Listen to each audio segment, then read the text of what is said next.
In this video, I'm going to explore the neighborhood of Cambridgeport between the Charles River and Central Square in Cambridge, Massachusetts. Stay tuned.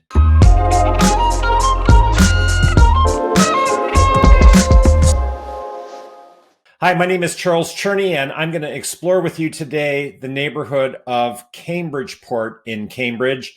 I'm in this neighborhood every day of the week and have been for many years. It's a dense and diverse neighborhood consisting of approximately 10,000 residents, abutting MIT to the east, just the other side of the Grand Junction Railroad, Massachusetts Avenue to the north, where you're going to find Central Square, and River Street to the west, separating Cambridgeport from Riverside, another neighborhood of Cambridge, and the Charles River to the south. And it's the Charles River that comes to mind first and foremost when I think of Cambridgeport. It may have to do with the fact that the name of the neighborhood includes the word port.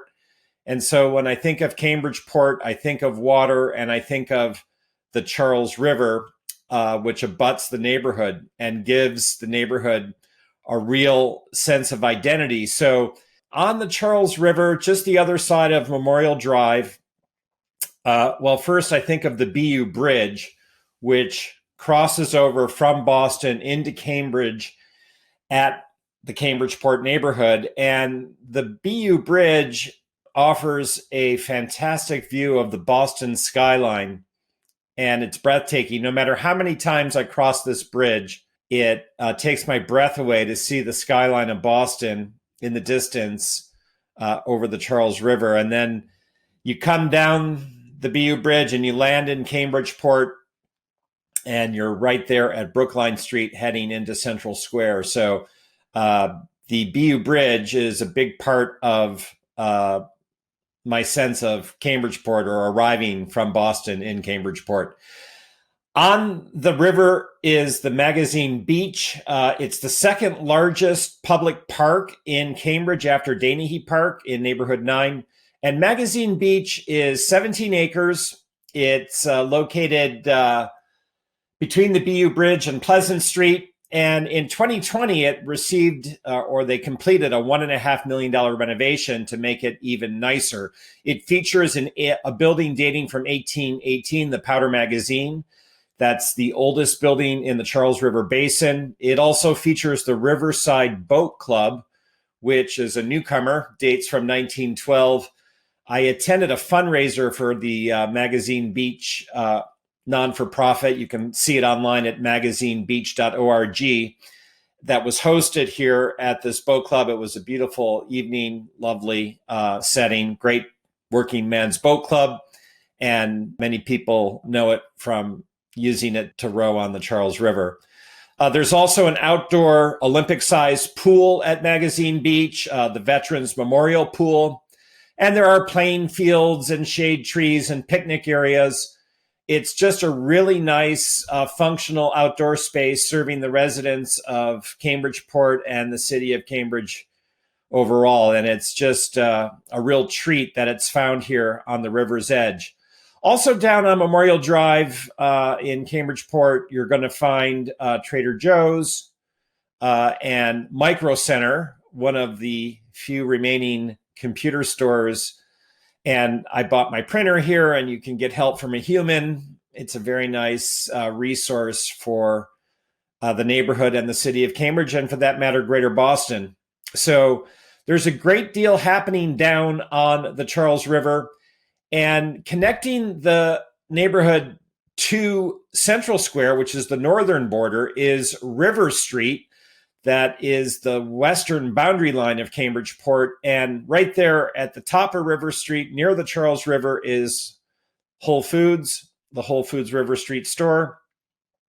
It's unique in that you take an escalator and the shopping is on the second floor. You park in the parking lot or covered parking area beneath. And then when you enter in, you go up an escalator. So that's unique. And it's a nice store. And I'm in there quite often. Further down River Street is the Coast Cafe. This is a soul food restaurant, real small, very special. If you're into fried chicken, you're going to want to make sure you check out the Coast Cafe on River Street. And then River Street does arrive finally in Central Square on Massachusetts Avenue. And this is the northern edge, if you will, of Cambridgeport.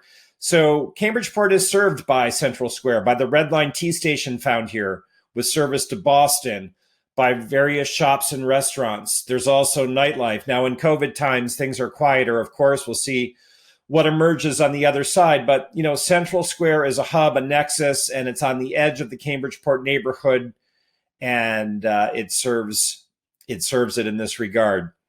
The eastern border is MIT, and it is sort of cool that you've got this Grand Junction Railroad that is the eastern border of Cambridgeport, and it's truly railroad tracks. There's not much in terms of train activity. I've seen a couple very small freight trains go through now and then, but it's sort of cool that there's these railroad tracks defining the edge of Cambridgeport. It almost feels, when I take a walk and I'm near them, like I'm on a movie set or in a place outside the city, since railroad tracks of this sort are not typical in a city center or a neighborhood, but there they are. And, you cross over them, and right there and then you're kind of at the heart of the MIT campus. So in terms of streets that run in Cambridgeport north to south, in addition to River Street, you have Pleasant Street flowing from the river to Central Square.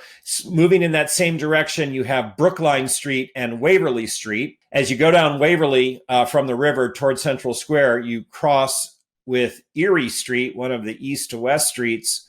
And there you're going to find the Flower Cafe at 40 Erie Street. I'm in there, I think, 5 times a week. It's my cafe. Love it. And it's one of actually 2 flower cafes found in Cambridgeport. The other one is up on Massachusetts Avenue. So you got 2 flower cafes. These are part of the Joanne Chang empire of flower cafes in Cambridge and Boston. Friendly staff, very nice coffee offerings, sandwiches, and pastries. So love Flower Cafe, specifically the one on Erie Street in Cambridgeport. The main north to south avenue or street in Cambridgeport is Magazine Street. And it's distinguished by the fact that it does not have telephone poles. It's interesting, when I show property as a real estate agent and I'm out with someone and we're on Magazine Street, they often say, why does this street feel so nice? And one of the reasons it feels so nice is that once upon a time, the city had the idea to make it a grander boulevard by burying the electrical lines so there's no telephone poles. It's so nice, and it makes you imagine how wonderful the city would be if every single telephone line was buried underground. So I doubt that's going to happen in our lifetime, but it has happened and has been the case for many years that Magazine Street is without telephone poles. Now, in COVID times, it's one of these pedestrian boulevards, so they've aimed to reduce traffic and reduce the speed limit to 10. I'm not sure how well it's been working. Yes, there is not as much traffic, but it's such a nice street that, and in fact, it was functioning, I thought, before they made this change perfectly fine. But be that as it may, it's shifted into this pedestrian mode in COVID times, but it's a beautiful street. Now, as you make your way down Magazine Street, you arrive at Dana Park, right at the crossroads with Lawrence and Corporal McTurnan. And it's a beautiful park. And I think of it as the heart of Cambridgeport, this park. There are residences on all sides. Right now, as I make this video, I have a listing in the building at 10 Corporal McTurnan looking out over the park, part of Dana Park Place, a larger condo association and 2 buildings on one side of the park. So what's just so great about this park is it has been renovated and it has nice sitting areas and it gets used by the neighbors and it has a really friendly feeling. It's just a great city park. It's in the heart of Cambridgeport, Dana Park, and it really feels like the heart of the neighborhood. And I'm so appreciative of Dana Park It's such a great city park. As for other streets moving in the east to west direction through the neighborhood, down on the river, of course, there's Memorial Drive, and then Putnam Avenue, which runs along the side entrance to Whole Foods at River Street and continues in the neighborhood all the way out to MIT. There's Erie Street, Franklin Street, closer to Central Square. I listed a wonderful 5-unit new construction project on Franklin Street in 2013, known as Franklin Square. So know that street quite well. And then one street closer to Central Square, parallel to Massachusetts Avenue, is Green Street. So those are your primary east to west streets that define the neighborhood. And then in addition to the Dana Square Park, which I've talked about, which is so wonderful, and we've mentioned Magazine Beach down on the river. Also down on the river, you have the Morse School Playground Park associated with the Morse School, which is a pre-K through 5 Cambridge public school on the river off Granite Street, serving 300-odd students in grades pre-K through 5. And they have their Morse School Playground there, which was renovated in 2019. Hats off to the city of Cambridge for doing so many renovations to the parks in Cambridge and keeping them up.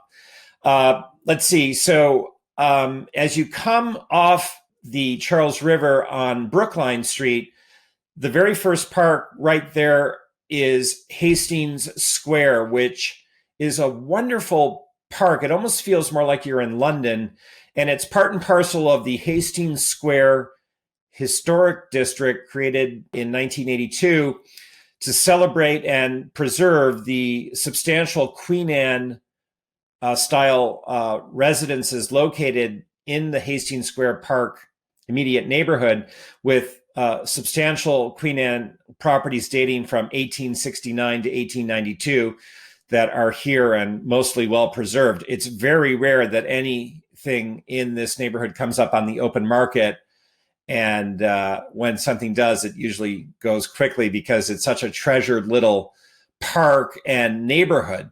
As you continue down Brookline Street, you come to Old Morse Park, which is a more functional park with concrete ping pong tables, which I love. I love ping pong, and basketball courts as well, and some play equipment. So that's a little further down Brookline Street, and it's a functional park. As you move in the opposite direction on Sydney Street, starting in Central Square at Mass Ave, you have the University Park, part and parcel of the complex of rental buildings surrounding University Park built by MIT. And this is a sculpture-filled green space. It's a little more luxurious as a park, and it's quite nice. Just a bit further down Sydney Street is Pacific Street Park, which is a big open green space where a number of junior soccer teams play their games with the smaller nets.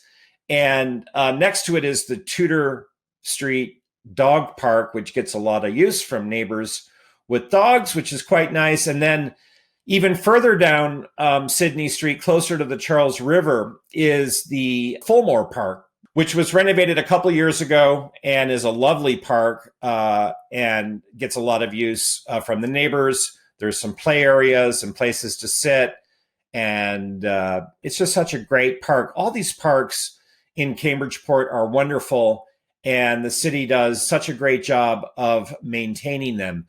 Cambridgeport, closer to Central Square off Sydney Street, is also home to the Meridian Hotel, Le Meridian Boston Cambridge, which features a rooftop garden, great place for a wedding or a special event.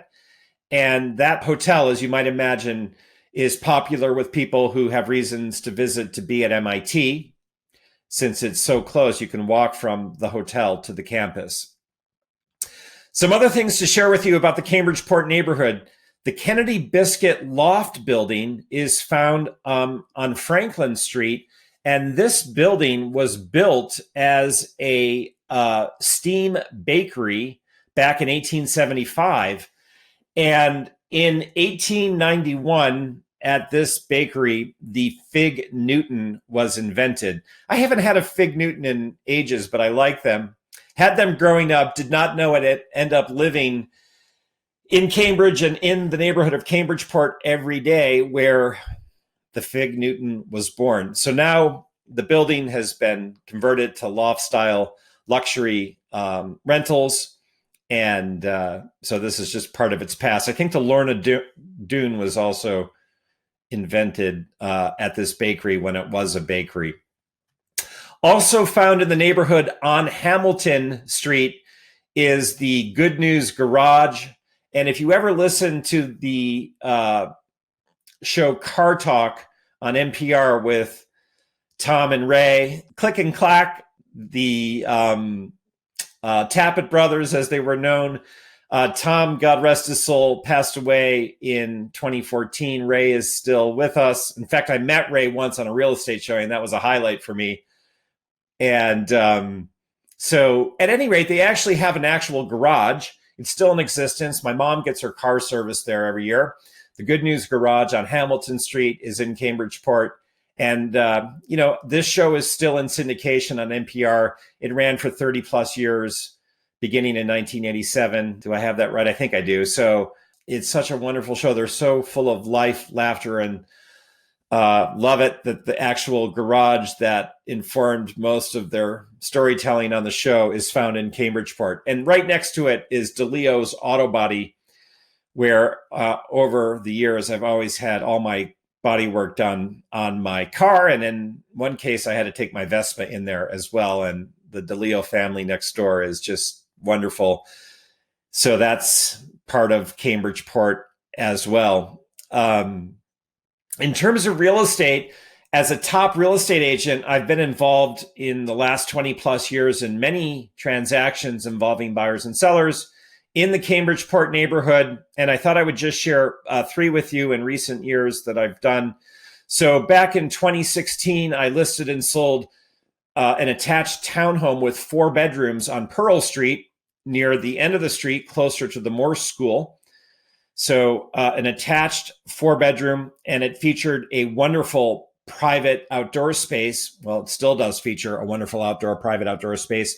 And this is true of many residences in Cambridgeport, that they enjoy these secret or hidden from sight gardens or outdoor spaces. And that is something that makes living in Cambridgeport, if you happen to live in one of these residences, very special. In 2018, I listed a top floor 1-bedroom on Florence Street in a 5-unit building, and it's found mid-block on a residential street that is so typical of the neighborhood of Cambridgeport. It's a mix of single families, multi-families, and larger condo associations. But generally speaking, the size and scale of homes in Cambridgeport is human scale and manageable and not overwhelming. This is what makes the neighborhood so appealing. And last, I thought I'd share a property that I sold, an attached townhome in Cambridgeport on Hamilton Street, a bright, cheerful, electric yellow color. And it's just so wonderful to see a city home with such a bright color, lovely residents. And there's so many places in Cambridgeport as a neighborhood like this that make the neighborhood so special. You can learn more about Cambridgeport by visiting discovercambridgeport.com. That website link will take you to my website, cambridgerealestate.com. And there I have an interactive map that will make known to you additional places, resources, and destinations in the neighborhood of Cambridgeport. I've got a link there as well to what's for sale. And if you're looking for assistance with buying in Cambridgeport, or for that matter, selling, I'm here. Reach out by text, telephone, or email. I'm in Cambridgeport every day of my life. I love it. I know it well. It's a great neighborhood. And I hope this video has given you a good sense of it. So my name is Charles Cherney. I'm a top realtor here to help you buy the right home or sell for the best price in Cambridgeport or elsewhere in Cambridge or neighboring Somerville. And I'm just so enthusiastic about Cambridge and Somerville. I love it. I know these cities so well. I'm in them every day, all the time, and I'm excited to share my enthusiasm with you as you seek to become a part of this community. Reach out at any time. Take care.